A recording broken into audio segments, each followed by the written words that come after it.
তো এখন আসো সিনজিং প্রক্রিয়া। হ্যাঁ, সিনজিং মানটা দেখো, হ্যাঁ, SINGE কিন্তু এক্সট্রা। হ্যাঁ, সিনজিং প্রক্রিয়া। তো সিনজিং বলছিলাম কি যে আগুনের সাহায্যে ওই ইয়ানের হ্যারিনেস পুড়ে দেওয়া, অর্থাৎ ওই মনে করো ফ্যাব্রিকের গায়ে বলো আর ইয়ানের গায়ে ছোটো ছোটো এরকম ছোটো ছোটো কী থাকে, মানে ফাইবার থাকে, ওই ফাইবারগুলোকে আগুনের সাহায্যে পোড়ানো হয়। আগুনের সাহায্যে পোড়ালে কী হলো, ওইগুলো একদম মিশে গেল, মানে একদম পুড়ে গেল, ওইগুলো অবশিষ্ট থাকলো না। তো ওই আগুনের সাহায্যে ইয়ান হ্যারিনেস দূর করা, তাতে ফাইবারগুলোকে পোড়ানো, পুড়ে দূর করানোকেই বলতেছে সিনজিনিং। ওই দেখো তোমরা আলো দেখতে পারতেছো, তো কী হয় এখানে, সরি আলো বলে আগুন দেখতে পারতেছো। ওই মনে করবা আগুনের পাশে একটা মনে করো রোলার আছে, রোলারের উপরে ফ্যাব্রিক আছে পেঁচানো।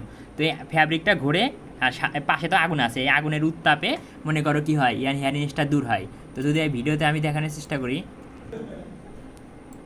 তো দেখো ওই যে মানে গ্যাসের মানে আর কি ফ্লাম, মানে আগুনের শিখা আর কি। ওই যে দেখো আগুনের শিখা থাকবে, আর এই যে রোলারের উপর ফ্যাব্রিক থাকবে, ফ্যাব্রিকের সাথে রোলারের উপর দিয়ে ফ্যাব্রিক ঘুরতেছে, আর এই আগুন, হ্যাঁ, আগুনের ফলে তোমার কি হচ্ছে, ওই এই ছোটো ছোটো ইয়ান। তো বিষয়টা একটু খেয়াল করে, যে রোলারের উপর সাদা সাদা, মানে দেখতে পারতেছো কি না আমি জানি না, সেফটি সেপারেশন, যে হ্যাঁ কে মনে করে এখান থেকে আর কি ওই আগুন বের হবে, এখানে আছে আগুন বের হবে, আর এই যে এয়ারবোর্ড ফ্যাব্রিক আছে, ওই আগুনের স্পর্শে ওই ফ্যাব্রিকের উপর যে হেয়ারিনেস আছে ওইগুলো রিমুভ হবে। তো একটু দেখো ফ্যাব্রিক আছে এর উপরে, দেখো আগুন জ্বলতেছে, হ্যাঁ, ফ্যাব্রিক, এর ফলে কী হলো, ফ্যাব্রিকটা মনে করো ওই আগুনের কারণে, আগুনের উত্তাপে ফ্যাব্রিকের যে ফ্যাব্রিকের উপরে যে তোমার হ্যারিনেস আছে ওগুলো পুড়ে যাবে, শেষ। এটা হলো সিনজিং। তো এখন আসো, এখন হলো তোমার স্কাউরিং অ্যান্ড ব্লিচিং। এই দুটো একই জায়গায়, মানে এই দুটো একসাথে করা হয়, এই দুটো কী করা হয়, একসাথে করা হয়। আর এটা কেমনে করবে দেখো, মানে তো এটা কেমনে করবে, এই যে তুমি যে দেখতে পারতেছো, হ্যাঁ, এই যে এটা মানে কি বলবো, এই বড় স্টিলের যে একটা পাত্র দেখতে পারতেছো, মানে বয়লারের মতো, ওই স্টিলের যে মানে দেখা যায় কি না জানি না, তোমরা মানে ভালোভাবে দেখার জন্য ইউটিউবে সার্চ দিও, তাই আসবে।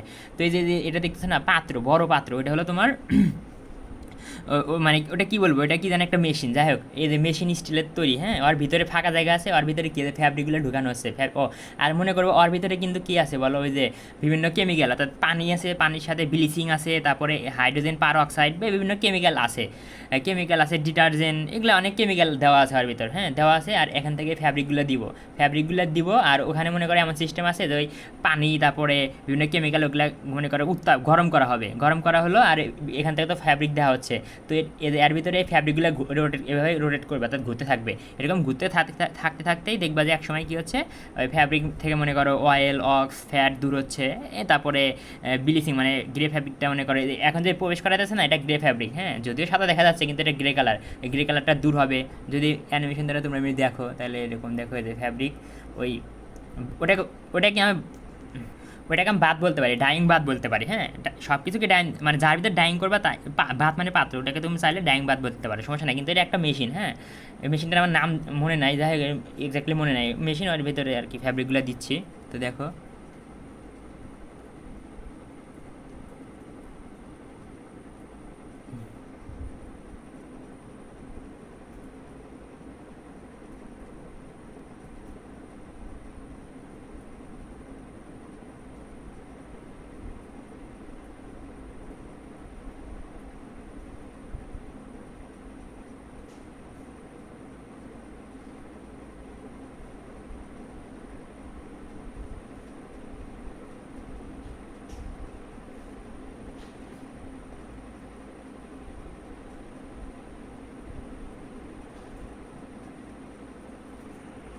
তো এই দেখো ফ্যাব্রিক, মানে দেখা যায় যে দেখো আর এই যে মেশিনের ভিতরে কী আছে, ওই যে ফ্যাব্রিক আছে, ফ্যাব্রিক এরকম করে ঘুরতেছে, হ্যাঁ, যদি দেখা যায় দেখো ফ্যাব্রিকগুলো এরকম রোটেট করে ঘুরতেছে আর কি, ঘুরতেছে, ওই জন্য ময়লা টয়লা, ওয়েল অক্স, ওগুলো সব ফ্যাব্রিক থেকে বের হয়ে যাচ্ছে। এই দেখো বিভিন্ন ডিটারজেন্ট বা বিভিন্ন কিছু আছে, ওই জন্য ফ্যানাও তৈরি হচ্ছে মেশিনের ভিতর, হ্যাঁ। তো এখন হলো মার্সারাইজিং। হ্যাঁ, মার্সারাইজিং কিছু না, এই ফ্যাব্রিকে দেখতে পারতেছো না তোমরা, এই ফ্যাব্রিকগুলোকে কী করবো, মনে করো অনেকগুলো রোলার আছে, রোলারের ভিতরে মনে করো সোডিয়াম হাইড্রোক্সাইডের জলীয় দ্রবণ দেওয়া আছে, তো ওই ফ্যাব্রিকগুলো কী হবে, রোলারের ভিতরে পাস হবে, রোলারগুলো ঘুরবে, আর ঘোরার ফলে মনে করো এই ফ্যাব্রিকগুলো ওই মানে রোলারের ভিতরে পাস হবে, রোলারের ভিতরে পাস হবে মানে কি, ওর ভিতর তো সোডিয়াম হাইড্রোক্সাইডের জলীয় দ্রবণ আছেই, তো সোডিয়াম হাইড্রোক্সাইডের ভিতরে যাওয়ার ফলে আমার মানে ফ্যাব্রিকটা কী হবে, হ্যাঁ, আগে তো সাদা ছিলই, যদি এখানে এরকম দেখতেছো, এরকম না থাকো সমস্যা নাই, সাদা ফ্যাব্রিক ছিল, এটা কী হবে আরও সাদা হবে। হ্যাঁ, আমি যে আগে দেখাচ্ছি ওটা জাস্ট ভিডিওর একটা মুহূর্তে দেখাচ্ছি, ওটা বাদ দাও, ওটা বাদ দাও। এই দেখো একদম ফর্সা মানে সাদা হোয়াইট ফ্যাব্রিক, ওই যে ব্লিচিং করে তো আমি পাইছি, ব্লিচিং করার পরে তো আমার মার্সারাইজিং করতে হয়, তাই না? এই যে সাদা পাইছি, এই সাদা ফ্যাব্রিকগুলো কী হবে, রোলার ভিতরে যাবে, যাওয়ার কারণে সাদা ফ্যাব্রিকটা আরও সাদা হবে। তো আমি যদি দেখানোর চেষ্টা করি কোত্থেকে আসতেছে, এটা তোমার দেখে লাভ নেই, তোমার এইটুকু বুঝলে হবে। তো দেখো এই যে সাদা ফ্যাব্রিক দেখতেছো, এই ফ্যাব্রিকগুলো এই যে রোলারের ভিতর দিয়ে যাচ্ছে। তো যদি দেখো, এই দেখো যাচ্ছে, তো যাচ্ছে, যে সাদা ফ্যাব্রিক রোলারের ভিতর দিয়ে যাচ্ছে। হ্যাঁ, এই যে রোলারগুলো ঘুরতেছে, হ্যাঁ রোলারগুলো ঘুরতেছে। আর ওই দেখো সোডিয়াম হাইড্রোক্সাইডের জ্বলিয়ে দ্রবণ। হ্যাঁ, এই যে দেখো দেখো দেখো তো দেখো এই যে রোলার, মানে রোলারের এই যে ছোটো চিকন রোলার, মোটা রোলার, এই যে জ্বলে দেবেনগুলো দেখতেছেন, এগুলো সোডিয়াম হাইড্রোক্সাইডে জ্বলে দেবেন। আর সাদা সাদা ফ্যাব্রিক, এই ফ্যাব্রিকগুলো এইভাবে ওই মানে রোলারের দিয়ে আর কি একদম পাস হয়ে ওই সাইডে যাবে। হ্যাঁ, দেখো এরকম এই যে পাস হয়ে ফ্যাব্রিকটা ওই মেশিনের ওই প্রান্তে যাবে, তারপর যা করার করবো আমি। হ্যাঁ, এদের রোলারগুলো ঘুরতেছে, আর ভেজা ভেজা দেখতেছেন এগুলো সোডিয়াম হাইড্রোক্সাইড দ্রবণ, এদের রোলারের ভিতর দিয়ে ফ্যাব্রিকগুলো পাস হবে। তো দেখো এই যে ফ্যাব্রিকগুলো পাস হচ্ছে। এখন ওই সাইডে যে কী হয়, এখন ওই সাইডে যে যা হবার হবে, তো এটা এই তিনটা চিত্র আর কি, সরি তিনটা ভিডিও মোটামুটি দেখানোর চেষ্টা করলাম। এখন তো তোমাকে যদি আমি এইটুকু একটা জিনিস দেখাই, দেখো বিফোর স্কারিং মানে র অবস্থায় গ্রে ফ্যাব্রিক, হ্যাঁ এই ফ্যাব্রিককে ব্লিচিং করছি, আফটার ব্লিচিং মানে দেখো কত ফর্সা হয়েছে, একদম সাদা হয়েছে, যদি ভিডিওতে দেখা যাচ্ছে না। তারপরে দেখো আফটার মার্সারাইজিং মানে আরও সাদা হয়েছে, মানে এটার সাথে আরও সাদা। আমি আচ্ছা দেখো ব্লিচিং কাকে বলে, যে গ্রে মনে করো ন্যাচারাল ফাইবার বা র অবস্থায় ফাইবারের রঙ কেমন হয়, গ্রে কালার হয়। কী হয়, গ্রে কালার হয়। স্বাভাবিক অবস্থায় ফ্যাব্রিকের কালার স্বাভাবিক অবস্থায় গ্রে হয়। তো এই ফ্যাব্রিকের গ্রে কালারটা দূর করার প্রক্রিয়া হলো ব্লিচিং। অর্থাৎ গ্রে কালার হলো ফ্যাব্রিকের ন্যাচারাল কালার, তুমি কখনো গ্রে কালার বলবে না, বলবা যে ফ্যাব্রিকের ন্যাচারাল কালারটাকে রিমুভ করার প্রক্রিয়াকে ব্লিচিং বলে। আর ব্লিচিং করার ফলে ফ্যাব্রিকটা কী হয়, ধবধবে সাদা হয়। তো দেখো এখানে গ্রে ছিল, এখানে সাদা হয়েছে। আর মার্সারাইজিং কি, ব্লিচিংয়ের পর যে তুমি ধবধবে সাদা ফ্যাব্রিকটা পাবা, ওই ফ্যাব্রিকটাকে আরও সাদা করা, তো সাদাকে সাদা করাটাকে বলতেছি মার্সারাইজিং। তো পরীক্ষায় তোমার কি ফ্লো চার্ট আসবে, কী আসবে, ফ্লো চার্ট আসবে। তো ফ্লো চার্টের ভিতরে দেখো একটা টেক্সটাইল ম্যানুফ্যাকচারিং, আমি লিখে দিচ্ছি। প্রথমে আমরা ফ্যাব্রিক থেকে ইয়ান তৈরি করি, ইয়ান থেকে আমরা কী পাই, ফ্যাব্রিক হলো নিটেড ফ্যাব্রিক, তারপরে ওভেন ফ্যাব্রিক। তো নিটিং প্রক্রিয়ায় ফ্যাব্রিক তৈরি করা যায়, আবার কি উইভিং প্রক্রিয়া ফ্যাব্রিক তৈরি করা যায়। আমরা নিটিং প্রক্রিয়ায় তৈরিকৃত ফ্যাব্রিককে নিটেড ফ্যাব্রিক বলে, আর উইভিং প্রক্রিয়ায় উৎপাদনকারী ফ্যাব্রিককে তৈরিকৃত ফ্যাব্রিককে ওভেন ফ্যাব্রিক বলে। প্রি ট্রিটমেন্ট, হ্যাঁ প্রি ট্রিটমেন্ট বলতে আমরা কী বুঝবো, প্রি ট্রিটমেন্ট বলতে সিনজিং, আমরা বুঝবো সিনজিং, স্কাউরিং আর হলো ব্লিচিং। প্রি ট্রিটমেন্ট মানে ওই তিনটা জিনিস। হ্যাঁ, তো কখনো আচ্ছা, তো সিনজিং মানে কি, ওই বলছি হ্যারিনেস মানে ছোটো ফাইবারগুলোকে আগুনের সাহায্যে পোড়ানো। তারপরে কি আসো স্কাউরিং কাকে বলে, স্কাউরিং হলো ওই মনে করো ফাইবারের ভিতরে কি থাকে, ওয়াক্স থাকে, অয়েল থাকে, ফ্যাট থাকে, মানে চর্বি জাতীয় পদার্থ থাকে, ওইগুলোকে রিমুভ করা, ওটা হলো স্কাউরিং। আর ব্লিচিং কি, যে ন্যাচারাল ফাইবারের ন্যাচারাল কালারকে রিমুভ করে ফ্যাব্রিকের কালার মানে ফ্যাব্রিকের কালারটাকে সাদা বানানো। মনে রাখবে দেখো ফ্যাব্রিক কী দ্বারা তৈরি, ইয়ান, আর ইয়ান কী দ্বারা তৈরি, ফাইবার। তার মানে ফাইবারটাকে পরিষ্কার করা মানে তো ফ্যাব্রিকটাকে তো মানে আর কি পরিষ্কার করা, তাই না? তো দেখো write down chart of textile manufacturing করলাম, প্রি ট্রিটমেন্ট করলাম, ওয়েট প্রসেসিং কি, তার মানে বুঝেছে দেখো pre treatment, dyeing and printing আর ফিনিশিং, এই তিনটাকে একত্রে আমরা বলি ওয়েট প্রসেসিং। তো মনে রাখবা ডাইং আর প্রিন্টিং এটা হলো মেইন প্রক্রিয়া, ওয়েট প্রসেসিংয়ের মেইন প্রক্রিয়া। তো ডাইং আর প্রিন্টিংয়ের পূর্বে তুমি যা কিছু করো, স্কারিং করতেছো, ব্লিচিং করতেছো, তারপরে যাই করতেছো, মার্সারিং করতেছো, সবগুলোকে বলবো প্রি ট্রিটমেন্ট। আচ্ছা, আর ডাইংয়ের পর যা করবা তাকে বলে ফিনিশিং মানে কি, ওই জিনিসটাকে মনে করো আরও ভালো করা। যেমন মনে করো একটা কাপড় মুছি হয়ে আছে, ওই আয়রন করে একদম কাপড়টাকে সমান করলা, ওইটাকে একটা ফিনিশিং।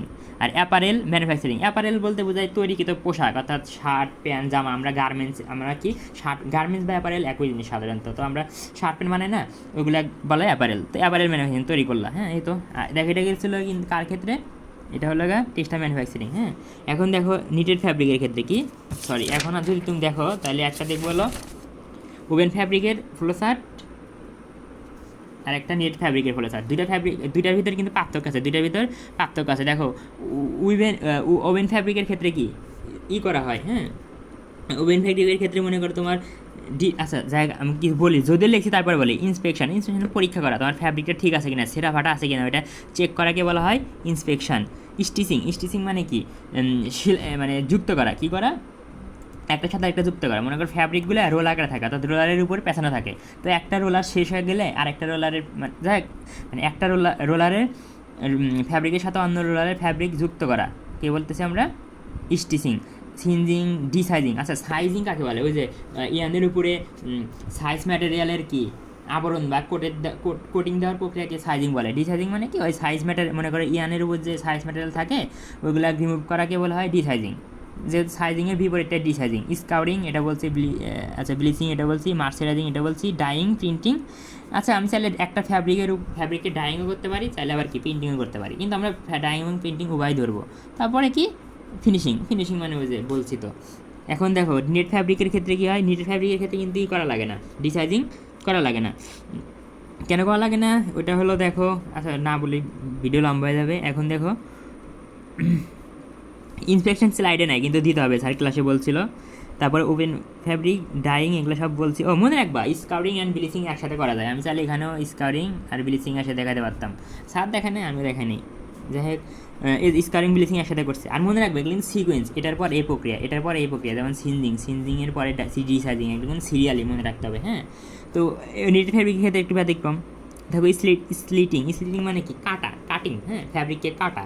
তারপরে ডিওয়াটার মানে কি? পানি, তাই না? ডিওয়াটারিং মানে ফ্যাব্রিক থেকে, মানে কাপড় থেকে ওয়াটারকে বের করে দেওয়া। বিভিন্নভাবে ওয়াটারকে ফ্যাব্রিক থেকে বের করে দেওয়া যায়। যেমন আমরা গোসলের পর আমাদের শার্ট প্যান্ট কাচার পরে কী করি, মানে আর কি মানে মুছড়িয়ে পানি বের করি। তো ফ্যাব্রিক থেকে পানি বের করার প্রক্রিয়াকে বলা হয় ডিওয়াটারিং। তো মনে রাখবা এই দেখো ডিওয়াটারিং, তারপরে কি এখানে লিখছি স্কুইজিং। একই কথা, স্কুইজিং চাপ দেওয়া, চাপ দিয়ে কী করা হয়? মূলত ওই যে ফ্যাব্রিক থেকে পানি বের করা হয়। তো এই যে ডিওয়াটারিং, স্কুইজিং এগুলো একই জিনিস। হ্যাঁ, কিন্তু এই যে ওপেন ফ্যাব্রিকের ক্ষেত্রে বলতেছি ডিওয়াটারিং, আর টিউব ফ্যাব্রিকের ক্ষেত্রে বলতেছি স্কুইজিং। আচ্ছা কম্প্যাক্টিং মানে বোঝাচ্ছে, মনে করো ওই যে ফ্যাব্রিকের সাইজ ঠিক রাখা, মানে ফ্যাব্রিক লম্বা হয়ে গেল না, ফ্যাব্রিক চিকন হয়ে গেল, মানে পোস্ত কমে গেল না, পোস্ত বাইরে গেলো, এরকম সাইজ ঠিক করাকে বলা হয় কম্প্যাক্ট। কম্প্যাক্ট মানে কি? চাপানো, তাই না? দেখো ফাইনাল ইন্সপেকশন মানে ওই যে লাস্টে কী করবা তুমি, করবা যে সব কিছু ঠিকঠাক আছে কিনা, ফ্যাব্রিকের সব কিছু ঠিকঠাক আছে কিনা, সেরা আছে কিনা, এরকম সেরা ফাটা আছে কিনা, এরকম পরীক্ষা করলা। আর লাস্টে কি এতে ডেলিভারি গার্মেন্টস ফ্যাক্টরি, অর্থাৎ যেখানে শার্ট প্যান্ট জামা এগুলো তৈরি করা হবে ওখানে আমি পাঠিয়ে দিব।